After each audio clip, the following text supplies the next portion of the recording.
มีระบุเบาเฮ้ยอยู่เงินบ่ละหน่วยสองหน่วย อย่าพอแก้ขนมแพ็คกระเพราให้มันเสร็จก่อน โอ้มัน เอาน้ำปลามาจากก้นเนี่ยค่ะ เว้าเด้เว้าว่าผู้เดียวว่าเบิ่ง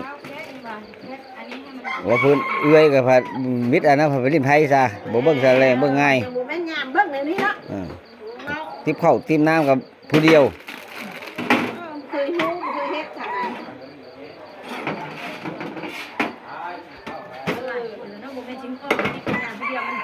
มันก็คิดหยังก็บ่ออกแล้วเนาะโอ้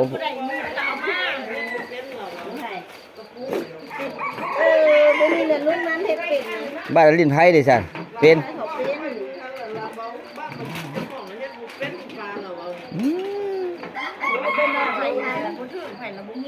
อันนี้มันฮู้อยู่มาก็มาเบิ่งแรงง่ายมันหยังมีหยังบ่มีหยังก็จัดแจงน้ำปูน้ำปลาบ่บ่เอาเงินตัวเองซื้อกับเอาเงินนั้นไปซื้ออันนี้ใครอื่นเขาก็บ่ซอกเลยเนาะมีก็เฮ็ดเขาบ่มีก็เขาก็เฮ็ดตามธรรมชาติเขาอะไร ลูกจะเฮ็ดอันนี้แม่ใส่ดอกข้าวไหนบ่บ้านนี้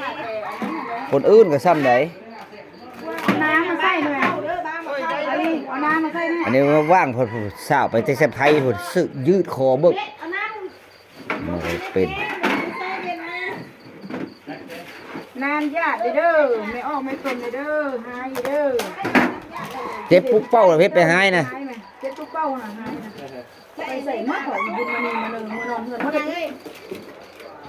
หนูไม่รู้หนูนอนเนี่ย เด้อเด้องูแล้วบัดนี้มาเมื่อหลายเมื่อหลายได้กันไหนดูเล่น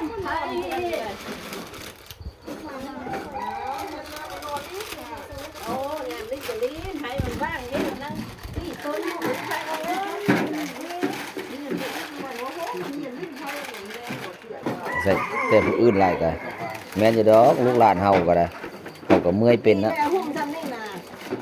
เออ ไม่ไปบุญแล้ว หนูไม่รู้ หนูนอนมาสร้างกับว่าบึ้ง แม่เด้อแม่กลัวเด้อ เอานะมันก็ไปหาตัว